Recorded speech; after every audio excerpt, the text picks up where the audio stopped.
Olá! O tema de hoje do Estúdio News é reajustes nos planos de saúde. E para conversar com a gente, nós recebemos o Stefano Ribeiro Ferri, advogado especialista em direito da saúde, e o Marlon Glaciano, planejador e educador financeiro especialista em seguros. Sejam muito bem-vindos. No Brasil, cerca de 25% da população possui plano de saúde. Isso significa que 75%, ou seja, a maioria dos brasileiros, depende exclusivamente do SUS para atendimento médico. Agora, quem pode pagar por um atendimento particular, e nós estamos falando aí de cerca de 50 milhões de pessoas, costuma sofrer com os aumentos que acontecem todos os anos.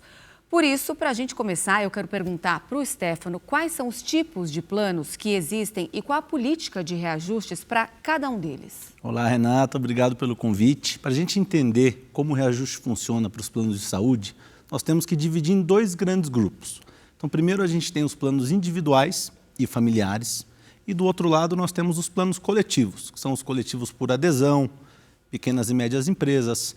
E aqui como funciona? Para os planos individuais e familiares, existe um teto previsto pela ANS, ou seja, o reajuste não pode passar do que fica definido pela agência reguladora, que nesse ano foi de 6,06%. Em relação aos coletivos, é onde mora o problema, porque fica à margem da livre negociação, ou seja, o que vale é o contrato. Por um lado, nós temos os individuais e familiares que observam um teto, e para os coletivos, a negociação é contratual, vale o que ficou estabelecido entre as partes, e isso gera muita polêmica hoje no Brasil. E Marlon, como o consumidor deve escolher um plano de saúde que seja adequado para o seu estilo de vida e principalmente para o seu bolso? Olhar apenas para o preço inicial do plano pode ser um erro? Esse assunto é muito importante e cabe um planejamento financeiro adequado, porque como o Stefano bem falou, na parte coletiva, a gente tem uma infinidade de opções e planos, que podem ser regionais, nacionais. Então, é muito importante entender a necessidade individual da família para buscar a melhor solução que caiba dentro do fluxo financeiro, visando entender também como que é a utilização de cada pessoa. A gente sabe que tem pessoas que utilizam mais o plano de saúde, pessoas que utilizam menos. Então, a gente tem dentro do plano de saúde também vários desdobramentos, como por participação, sem coparticipação parcial. Então, eu costumo dizer, como planejador financeiro, que entender o cenário financeiro é a parte mais importante. É mais importante do que o próprio nome do plano, Renata. Sem dúvida. Stefano, eu queria te perguntar se existem diferenças entre os contratos de empresas grandes e de empresas pequenas. As maiores, elas acabam tendo mais poder de negociação com as operadoras? Renata, com certeza. A grande diferença ela está exclusivamente no poder de negociação, no poder de barganha, né? Porque juridicamente, quando uma empresa contrata um plano de saúde para os seus colaboradores, seja uma empresa de grande porte ou uma empresa de médio porte, elas estão nessa classe dos contratos coletivos, ou seja, o tratamento jurídico ele é o mesmo. Agora, no Brasil, é muito importante a gente destacar que não existe negociação entre uma pequena empresa e um plano de saúde. São verdadeiros contratos de adesão. Significa dizer que ou a pessoa ou a empresa contrata o que está ali ou não recebe o serviço. Já para as grandes empresas isso muda um pouco, porque como são muitos colaboradores, elas têm a possibilidade de sentar com o plano de saúde, negociar, mas essa realidade não acontece para as médias, pequenas empresas, muito menos para uma pessoa física que busca um plano de saúde. E esses valores, eles vão mudando conforme o número de segurados. Exatamente. E tem um ponto que as pessoas têm que ficar alertas, que é o seguinte: muitas vezes uma pessoa hoje no Brasil, ela tem um plano de saúde individual e ela acaba recebendo várias ofertas das operadoras de saúde para migrar do plano de saúde individual para o coletivo. E nesse primeiro momento pode até ser chamativo, porque as ofertas são boas, os valores parecem menores, mas o castigo vem um ano depois, por exemplo, no aniversário do contrato, quando ela vai perceber que muitas vezes saiu de um plano individual, que hoje praticamente não existe mais no mercado, e foi cair num coletivo, onde ela fica à mercê de cancelamento unilateral. Então, as pessoas têm que se atentar muito quando receberem uma vantagem que parece boa demais para ser verdade. Tem que desconfiar. Tem. Bom, fica um alerta, então, para aquelas famílias que muitas acabam criando microempresas pelo MEI para ter acesso a planos de saúde coletivos empresariais. Isso não seria recomendado, então, porque a chance de negociação seria bem pequena, como o Stefano explicou, não é isso, Marlon? Exatamente. Esse ponto que o Stefano falou é muito importante, porque quando você escolhe um plano de adesão nesse formato, você perde ali o benefício que a ANS dá para as pessoas de regular o aumento.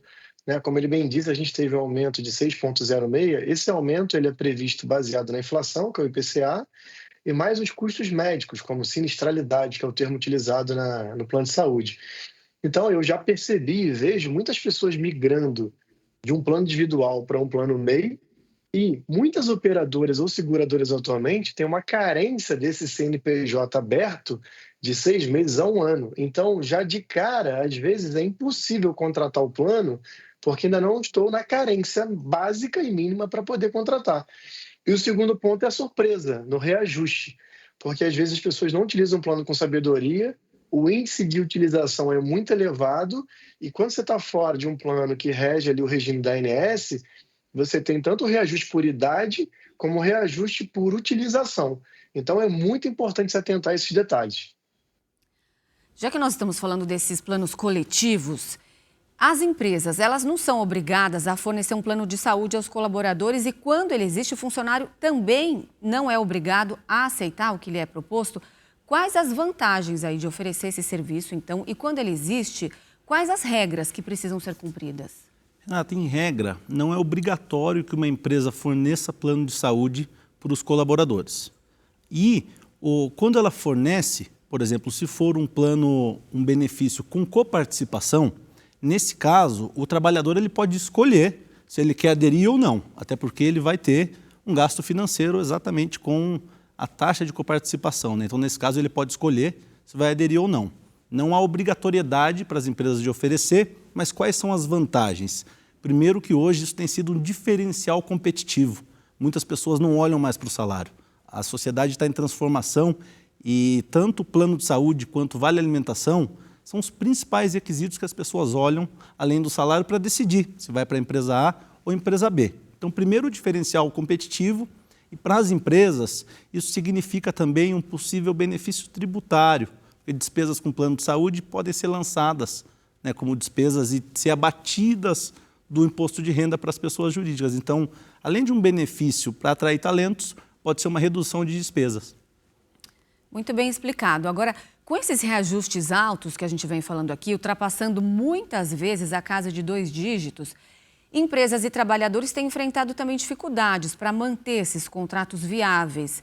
Quais cuidados elas devem ter na hora da contratação ou renovação com as seguradoras e como transformar o plano de saúde em um benefício valorizado e não em fonte de desgaste financeiro? Marlon? Olha, Renata, o ponto mais importante para uma empresa seria a gestão de massa de funcionários, que seria entender como que é a saúde das pessoas que estão dentro do plano e também criar programas de prevenção gerando educação, isto é, como que eu utilizo o plano, em quais casos eu posso ou deveria realmente acionar o plano, palestras institucionais dentro da empresa, da companhia.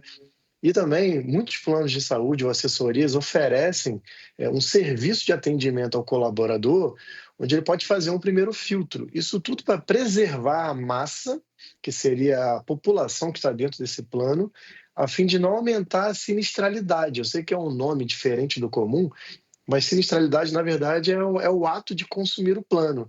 E a gente sabe que a cultura do brasileiro ainda é uma cultura muito imediatista. Às vezes você acha que está passando mal, já vai ao hospital, faz ali uma consulta de emergência. Todas essas informações e utilizações, elas são consideradas na renovação desse plano. Então, não só a idade vai agravar, mas qual foi o custo operacional que essa empresa gerou para o plano de saúde de fato. Então, é importante que cada empresa entenda que esse cuidado interno com o colaborador, levando essa educação, é mais importante até do que a escolha do plano, porque é isso que vai reger ali durante o ano como que foi utilizado o plano na prática. Vocês já trouxeram aqui para a gente que a ANS definiu aí recentemente, então, esse teto, o último reajuste de 6,06%. É um reajuste anual dos planos de saúde individuais e familiares. É o único, pelo que eles estavam explicando aqui, que tem um teto. Eu te pergunto, o que entra nessa conta de reajuste, além da inflação? O Marlon mencionou um ponto fundamental, que os contratos de plano de saúde, eles observam esse reajuste anual, que para os individuais e familiares agora é de 6,06%, e também o plano de saúde por idade. Então a gente tem que entender que um contrato de plano de saúde no ano, ele vai se atualizar pelo índice de reajuste e também a depender da faixa etária do beneficiário, se ele atingir determinada idade, o valor do reajuste vai subindo também. Então esse é um ponto interessante a gente entender, né? Então no Brasil hoje, um contrato pode sofrer 2 reajustes dentro do mesmo ano. Como que funciona essa política de reajuste por idade? A gente sabe que quando a pessoa vai envelhecendo, a tendência é de ter mais problemas de saúde e o plano fica mais caro. Isso, a ANS estabelece algumas faixas e elas vão subindo e hoje no Brasil ela pode chegar até 59 anos. A partir de 59 anos, o contrato não pode mais ser reajustado por idade. Esse é o limite. Então isso realmente fica estabelecido em contrato, né, os percentuais que a pessoa vai reajustando conforme determinadas idades, mas no Brasil a gente tem esse teto também de idade, que é de 59 anos. E essa fórmula, agora falando do reajuste anual, é uma fórmula muito complexa que ela envolve os custos médicos, aumento dos custos médicos, o aumento de, como o Marlon disse, da sinistralidade, que seria você usar mais os planos de saúde, e também a inflação. Tudo isso entra no bolo e os planos de saúde fazem essa fórmula para tentar justificar o reajuste. Mas eu acho que o Marlon pode detalhar para a gente melhor como é feita a fórmula, né? Você tem essa resposta, Marlon? Qual é a fórmula? Exatamente, Renata. Essa é a pergunta, né, corroborando com o Stefano, que todo mundo deseja ter a resposta. Mas, como não há ali uma gestão do beneficiário quando o plano é coletivo, essa fórmula é praticada internamente por cada companhia, e cada companhia tem sua fórmula, a ponto de querer expurgar uma empresa, uma família que vem causando muita sinistralidade, aumentando o preço para um volume de reajuste inaceitável, digamos assim. Eu já passei por isso, inclusive. O aumento foi tão grande, ultrapassou 60%, que não justificava mais continuar no plano. Mas basicamente seria essa conjunção de inflação com custos de despesas médicas, equipamentos médicos, é toda uma conta interna que a seguradora ou operadora faz, visando entender um equilíbrio financeiro para manter esse plano ativo. E existe um ponto importante também de atenção, porque essa fórmula ela pode ser praticada não só por essa massa da empresa. A gente sabe que existe muita fraude no Brasil em relação a reembolso, alguns outros itens. Então, dependendo da saúde financeira da companhia, pode ser que ela aplique um item de agravação de valor em toda a massa de dados dela, não só da empresa. Então, imagina, você tem um plano de saúde empresarial, né, na sua empresa, não utilizou muito, mas o contexto geral utilizou muito, você pode ser prejudicado por isso também. Essa questão do reembolso que o Marlon falou é importantíssima, é um capítulo à parte, eu vou falar no próximo bloco, mas antes eu queria também perguntar para o Stefano, esses aumentos, eles são anuais, né, como nós falamos, só que ele não acontece de uma vez só para todos os clientes e sempre no mês de aniversário de cada contrato? Exatamente. Então a gente tem essa métrica que ela surgiu agora em maio, mas o reajuste ele é sempre feito na data do aniversário do contrato. Então, se o aniversário do contrato é anterior, o que é feito é uma cobrança retroativa, mas parcelada para que não sobrecarregue o consumidor. Então, esse é o funcionamento. Se for exatamente no mês em que foi lançado a atualização, o plano pode cobrar até nos 2 próximos meses, também com a cobrança retroativa e parcelada. Sempre tem que ser parcelado. Isso, sempre tem que ser parcelado para não sobrecarregar o consumidor. Essa é uma diretriz da ANS, mas a gente sabe que hoje no Brasil, com esses patamares que vêm sendo praticados nos coletivos principalmente, com contratos chegando a 30% de reajuste, qualquer parcelamento não resolve efetivamente o problema, né, Renan? Olha, bom, Stefano, o que está acontecendo, eu já vi muita gente reclamar sobre isso, que muitas operadoras não estão mais oferecendo o plano individual, justamente pelo fato do reajuste anual ser menor se a gente comparar com o plano coletivo, como vocês vinham explicando aqui. O plano individual, ele então realmente não compensa para as operadoras e o principal, elas podem fazer isso, restringir as opções para os consumidores? Renata, veja, para os planos de saúde, eles têm 2 opções. Ou você oferece um contrato para o consumidor, para o beneficiário, que você tem um teto de reajuste de 6,06%. E esse contrato não pode ser cancelado unilateralmente, a não ser por inadimplência ou fraude. E, por outro lado, as operadoras têm a opção de um contrato coletivo, pode ser um coletivo por adesão, por exemplo, que abrange o consumidor final, e esse contrato pode ser cancelado a qualquer momento, mediante notificação prévia de 30 dias, e o reajuste é negociado, entre aspas, entre as partes. No Brasil, a gente tem visto reajuste de 20%, 30%. Então, comercialmente falando, elas praticamente abandonaram os planos individuais, justamente por esse controle que é realizado pela ANS. O que não se justifica é essa diferença de tratamento jurídico que a gente tem no Brasil hoje em relação aos planos individuais e coletivos, até porque, no final, o beneficiário é o mesmo, o consumidor é o mesmo. Não tem por que um estar protegido aqui e, do outro lado, não ter essas mesmas garantias, né? Então, essa diferença faz com que os planos de saúde acabem abandonando a oferta de planos individuais e insistam ou façam ofertas para que os consumidores que têm um plano individual acabem migrando por um coletivo. Essa é a realidade que a gente está vivenciando hoje e isso tem gerado muita judicialização, até em relação aos cancelamentos, às formas de cancelamentos. Bom, e se o consumidor ele tem um plano coletivo e aí ele começa a perceber que a operadora está aumentando bruscamente o valor do reajuste, o que ele deve fazer, Marlon? Buscar orientação jurídica, pode ter algum tipo de resposta positiva, como, por exemplo, você vai ter que reaver o que foi pago a mais ali, ou, por exemplo, que comece a seguir os índices fixados pela ANS, como acontece nos outros contratos. O que pode ser feito? Olha, Renata, o primeiro ponto e o mais importante é você entrar em contato com a operadora, a seguradora, para entender o que houve, buscando uma negociação amigável. Eu mesmo pratico sempre isso. E tive êxito, alguns meses atrás, reduzindo o meu plano, né, para 40%, 50%. Porque, dependendo do momento, tudo é um momento. Faz sentido para a empresa poder te aceitar e reduzir o valor.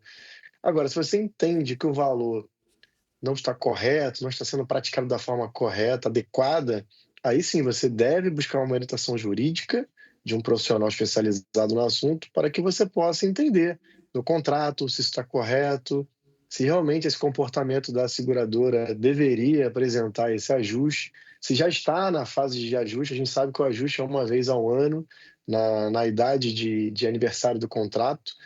Então, sempre busque entender o que pode ser feito de uma forma amigável, porque a gente sabe que ir para a justiça pode ser uma questão morosa. A gente está falando de uma parte muito sensível da vida, que é a saúde. Às vezes a pessoa já está com a saúde prejudicada e vai se aborrecer ainda mais. Então, sempre busque conversar para entender uma negociação amigável. Você também vai por essa linha? Tem que negociar, conversar e depois, só se realmente não teve jeito, ir para a parte da justiça? Sim, Renato, o que a gente indica é que a pessoa tente sempre entrar em contato com o plano de saúde, que registre esses contatos, seja por e-mail, se for por telefone que guarde o número de protocolo, para ter essas evidências no futuro. Mas na prática, infelizmente, o que a gente tem visto é uma ineficiência por parte dos planos de saúde, tanto que de janeiro a maio de 2025 foram mais de 126 mil processos ajuizados contra planos de saúde no Brasil. É um dado alarmante que só cresce. Isso é um problema estrutural. E em relação aos reajustes, não existe uma tese definida no judiciário. Esse é um grande problema. Então, a depender do caso, pode ser que a pessoa entre para rever os reajustes considerados abusivos e consiga travar esses reajustes e receber valores retroativos, e pode ser que não. O que vai definir? Primeiro, uma análise detalhada dos documentos, da situação da pessoa, do caso dela, e também se o plano de saúde conseguiu justificar essa fórmula que nós estamos falando aqui. Quando o plano não consegue mostrar por A mais B por que chegou naquele valor de reajuste, aí sim pode ser que a pessoa consiga no judiciário reverter o reajuste e reaver os valores dos últimos 3 anos que foram pagos. Pode ser que o judiciário tenha esse entendimento, mas a grande insegurança jurídica reside no fato de que não existe um entendimento definido, vai de caso a caso. E são processos custosos, que demoram, Então, o consumidor ele vive essa insegurança. Uma opção mais barata é partir para os planos com política de coparticipação, como vocês até já citaram aqui. Como funciona essa modalidade e para quem ela é indicada? Renata, a coparticipação ela pode ser interessante desde que a empresa, por exemplo, ela faça uma análise, como o Marlon falou anteriormente. Nessa situação tão difícil economicamente falando, a empresa tem que olhar para dentro. Então, primeiro, conhecer o perfil dos seus colaboradores, a faixa etária, quantos são sedentários ou não, onde esses colaboradores residem, para você ter ali um mapa e oferecer um plano de saúde que realmente atenda a necessidade daquelas pessoas.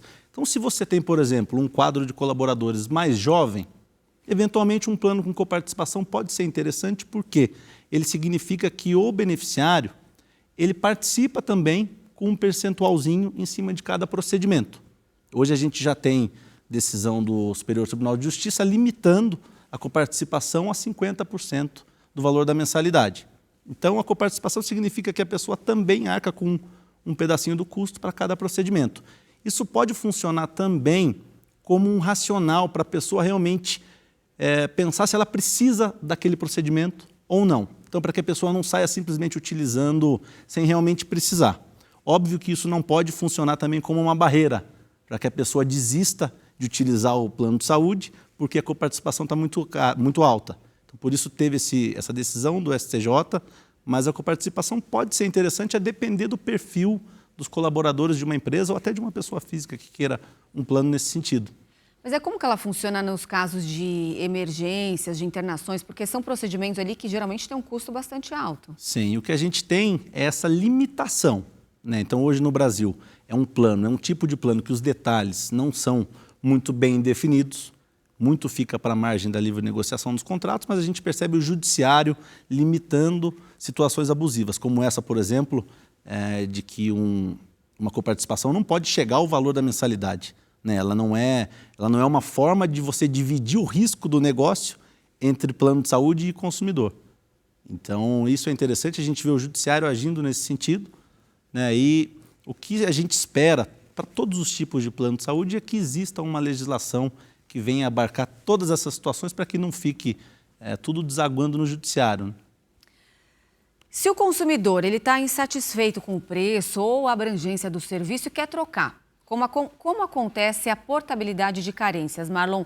O beneficiário ele consegue migrar para um novo plano sem precisar cumprir esse período? Existem alguns requisitos para isso? O que diz a lei? Renata, a portabilidade é um item muito importante e inteligente, mas mal utilizado.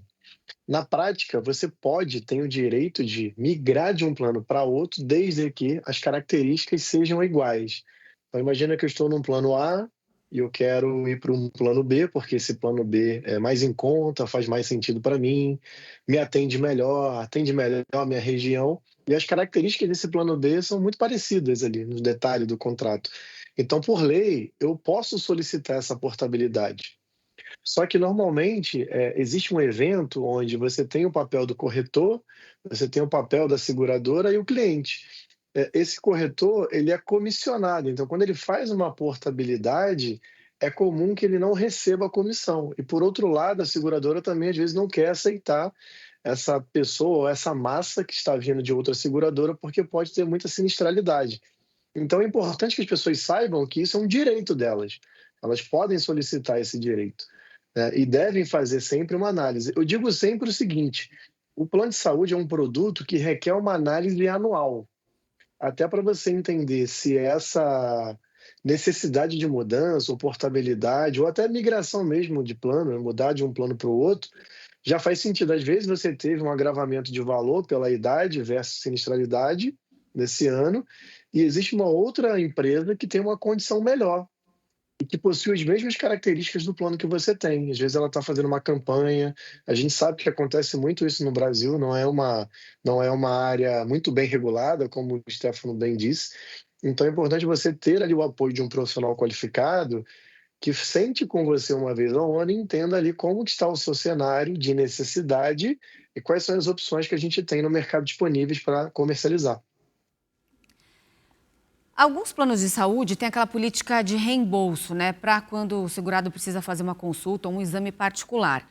Quanto maior for o percentual desse retorno, maior será o valor do seu plano? Essa é a conta, Stefano? Como o consumidor deve olhar para essa questão do reembolso? Essa é uma questão interessante, porque muitas pessoas acham que basta sair utilizando que vão receber o valor integral que foi gasto por um determinado procedimento, cirurgia. Muitas pessoas não têm noção de que existe essa tabela contratual que define os percentuais a serem reembolsados, né? Então, o consumidor ele tem que saber que ele só vai ser reembolsado integralmente, a não ser que isso esteja em contrato, geralmente não está, em casos de urgência ou emergência que não foram atendidos pelo plano de saúde. Nesse caso, o consumidor tem que receber tudo o que gastou.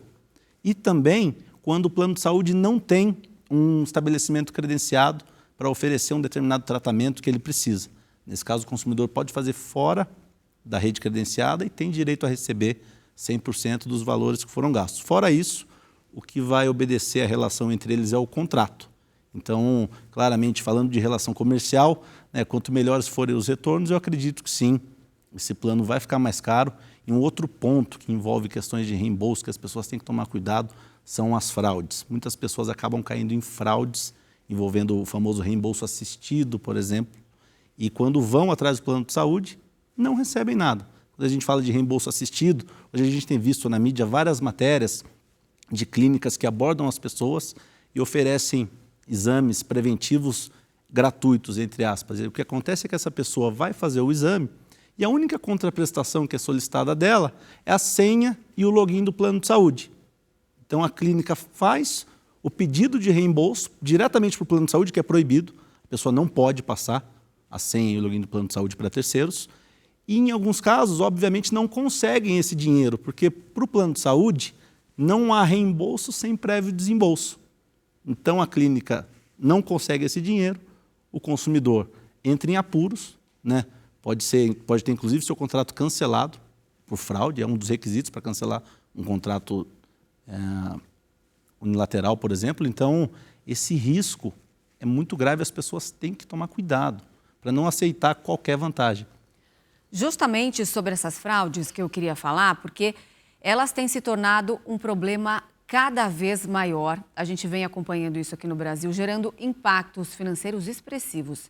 A estimativa é de que bilhões de reais sejam desviados anualmente em práticas que envolvem prestadores de serviços, beneficiários e até profissionais médicos, né?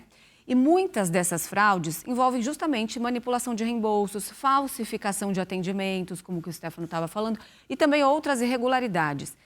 Quem paga essa conta acaba sendo o consumidor, né? Porque ele entra também, essas fraudes, elas acabam entrando nesses reajustes abusivos e tão altos que a gente vem falando aqui, não é isso, Marlon? Porque a partir do momento que as operadoras vêm tendo um prejuízo muito grande, justamente por tantas fraudes, eles têm que passar esse valor para alguém, ou seja, o consumidor que vai acabar pagando o preço final. Exatamente, Renata. Como você bem disse, no que tange ao plano de saúde, sempre o consumidor final é que paga a conta. Então, a gente vê muito a prática das fraudes até para compensar o reembolso, que o Stefano acabou de explicar. Então, só tem um reembolso de R$ 200 fornecido pelo meu plano, mas a consulta que eu preciso fazer custa 400, então faz sentido para mim, né, ter ali um acordo com um profissional de saúde, onde ele me envia 2 reembolsos, né, 2 notas fiscais, e aí divide essa consulta em 2 consultas, e aí eu dou a entrada em 2 pedidos de reembolso, como se eu tivesse ido 2 vezes ao consultório. Fato que não é uma verdade. Então isso vem aumentando, movimenta bilhões já, existem quadrilhas, né, que praticam isso, e a sinistralidade, obviamente, acaba aumentando muito. Você tem ali o dobro ou o triplo do que deveria ser gerado de custo, e isso é repassado ali na fase de ajuste. Então, é muito importante porque isso envolve a cultura das pessoas. É difícil manipular e compreender e vistoriar essa ação. É muito difícil, porque isso tem a ver com um conjunto de pessoas que vem praticando isso. Então é importante as pessoas entenderem que, ao praticar isso, a principal prejudicada é ela, porque é ela que vai assumir esse custo elevadíssimo no próximo ciclo, né? Em relação aos planos individuais, a gente tem uma oferta muito reduzida por conta disso, principalmente. Então você vem aumentando o nível de sinistralidade, esse comportamento super abusivo, junto com a cultura já que a gente pratica no Brasil, então vira, né, uma conjunção muito ruim, digamos assim. E eu vejo, às vezes a pessoa não está sentindo nada, até falo aqui, né, para os meus clientes ou grupo de amigos, você pode fazer uma telemedicina. Muitos planos hoje em dia já fornecem esse serviço de telemedicina sem custo. Então você pode fazer uma telemedicina, ser medicado por um médico ali também, sem precisar ir à emergência, sem precisar acionar o plano de saúde. Então, Eu penso que é um conjunto de coisas, sabe, Renata? Principalmente que tange a nossa cultura aqui de utilização dos serviços. Com certeza. Agora, só para a gente terminar, não temos mais tempo, Stefano, o que você diria para quem está buscando um plano de saúde, os principais pontos que ela deve prestar atenção? Por exemplo, desconfiar de preços muito baixos, pedir, às vezes, ali para o corretor de saúde um histórico de aumento da operadora? Com certeza. Eu acho que o ponto fundamental é desconfiar quando a vantagem é exagerada. Justamente como nós falamos aqui, ela pode estar caindo num problema muito maior do que ela imagina, né? Às vezes ela não sabe, e a verdade é que o consumidor, muitos não têm noção das cláusulas que envolvem um contrato com o plano de saúde, quais são os riscos, né? Então as pessoas mais simples ficam à mercê de intermediários, e o intermediário tem que ter essa responsabilidade de explicar tudo no detalhe e até fazer esse filtro de escolher um plano de saúde que se alinhe com a necessidade daquela pessoa, né? Então, acho que isso é fundamental no Brasil, porque a gente tem, infelizmente, essa assimetria de informação. Muitas pessoas não sabem o que estão contratando e acabam olhando só para o preço. Isso pode virar um grande problema. Tá certo. Muito obrigada pela presença de vocês aqui no Estúdio News. Nós ficamos por aqui. Eu conversei hoje com Stefano Ribeiro Ferri, ele é advogado especialista em Direito da Saúde, e com o Marlon Glaciano, planejador e educador financeiro especialista em seguros. E lembrando que você já pode acompanhar essa entrevista pelo nosso canal no YouTube, no Play Plus, e também pelo nosso podcast disponível no Spotify e no Deezer. Eu espero você no próximo programa. Até lá!